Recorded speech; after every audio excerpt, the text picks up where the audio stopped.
Hey guys, how you doing today? Just gonna do my dishes. Thought I'd, hey, do one of these. Um, I think the big thing that I want to talk about today is Elliot Page, formerly Elaine Page, coming out as transgender. Would like to use he, um, him pronouns.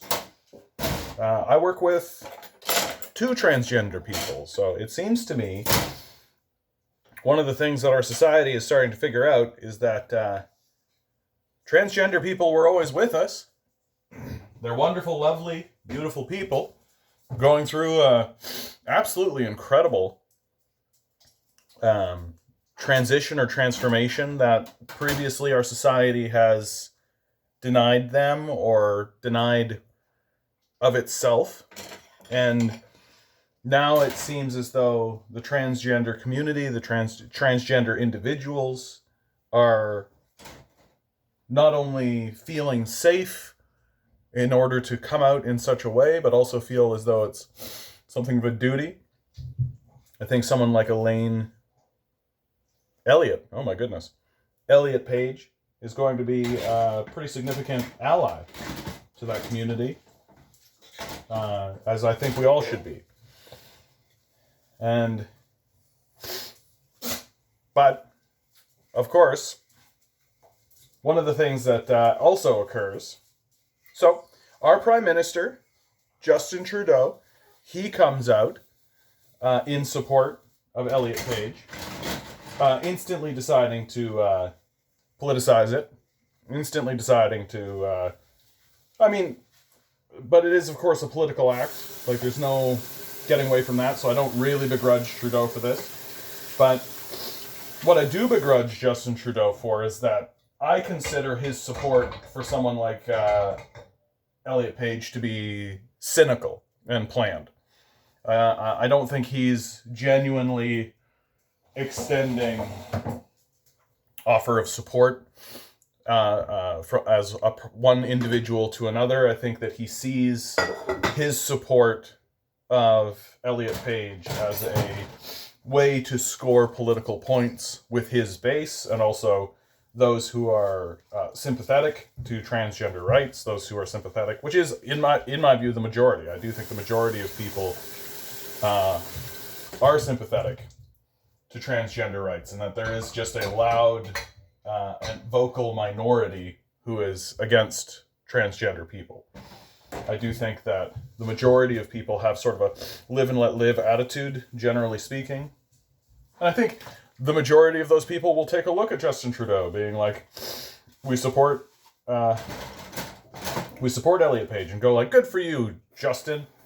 But Justin Trudeau is just not some bloke. He's not just some dude, right? Like he's a politician who wants to get votes. And if he can secure your votes just by going, yeah, transgender people, then he'll do it, right? If that's what it's going to take, there is no, like, when it comes to the Liberals, there is no moral consideration, right? They're not going to do anything to actually improve the lives of transgender people outside of just being like, yeah, work starts at 9 a.m., right? That's the key.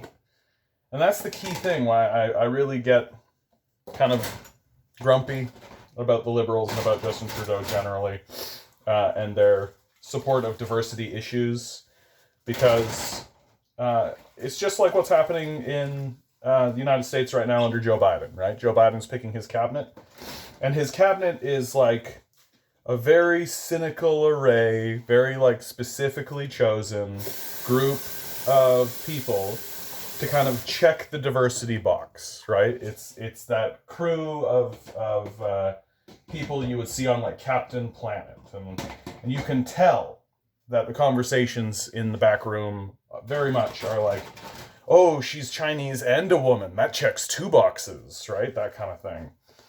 And I don't see much of a difference here with Elliot Page, that Justin, and really what it does boil down to for me is, can your vote be bought so cheaply? right? Like, sure, it's great that he's coming out in support of transgender rights, right? Everyone should be in support of transgender rights. Everybody should be in support of transgender people. Absolutely. I would love it if we could make it so that transgender people actually had to work less. I think that everybody should work less, right? But really, if Justin Trudeau can just stand up and say, "Oh yeah, congratulations, you came out. That's so good," and then secure your vote, then he doesn't have to do anything for you, right? Because your vote can be bought so cheaply. He can just, pretend to be an ally when really he works for corporate power, right? And corporate power is like, they'll stack their boardrooms with women and people wearing turbans, just so long as they maintain the capitalist corporate system, right? They have figured out that they can maintain a great deal of power, and they can maintain a great deal of position in the society simply by saying, yeah, we like women. Like, oh yeah, sure, transgender people, yeah. Work starts at 9 a.m., right? That's the conversation that we're having. And I just think that we need to, as a people, start to be a little bit more aware that Justin Trudeau is not saying these things because he's going, oh wow, Elliot Page came out. I've got to send out a tweet and support, and we're all going to have a loving, happy relationship. He's going, okay, how many votes is this going to garner me at the ballot box? How many people are going to support me? How many people are not going to support me? And the reality is that if someone like Justin Trudeau felt like he would not garner support from his comments, he wouldn't say it. And that's just the truth, right? Like, if he looked out into the populace and said, and saw, there's a whole group of people, my base are transphobic, or they're not in favor of trans rights or any of that kind of stuff, he wouldn't say it. Right? Because Justin Trudeau doesn't really actually have a moral position, right? His moral position is power for himself. His position is wealth and power for himself. And to empower the corporate structure, right? Like, we know this is true. Like, the guy shows up at climate rallies and then does nothing for climate change, and then buys pipelines and stuff like that, right? The guy talks about, like, how we need to foment peace and all this kind of stuff, and then he sells weapons to Saudi Arabia. Like, he's not interested. He's just, and I've been saying it over and over and over again about these liberals. They're not interested in doing anything to actually pursue a progressive agenda, or a socialist agenda, or a left-wing agenda even. Their interest is in looking like they're doing those things.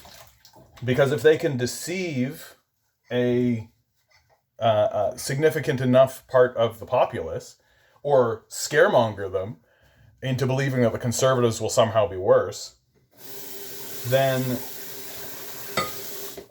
they can secure power for themselves, which means they get to go to brunch with each other, right? Which is all they care about. They don't actually care about, like, governing.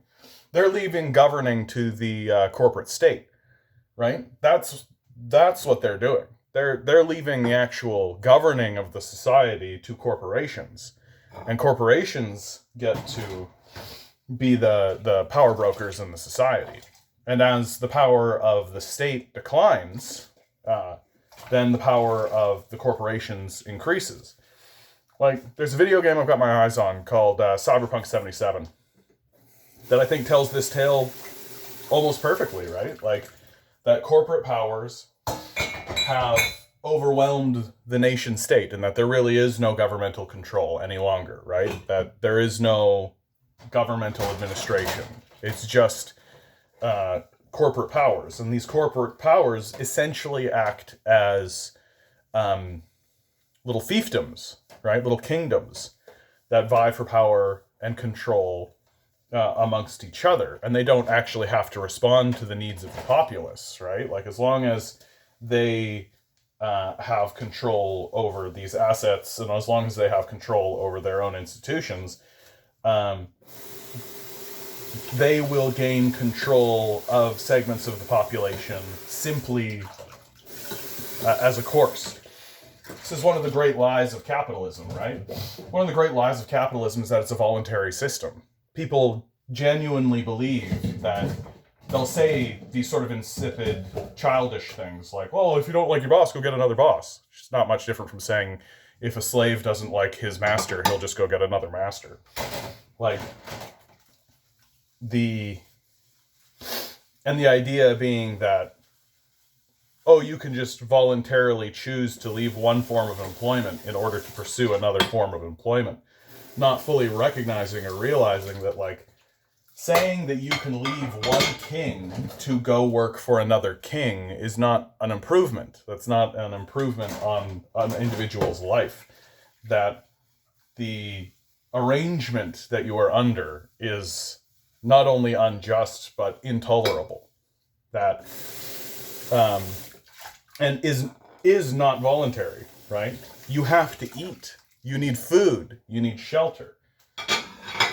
And these things are withheld from you from the corporate power structure, supported fully by the liberals and the conservatives, right? And the NDP in our society is beginning, under Jagmeet Singh, to articulate a more actual leftist vision, but they're weak. And I mean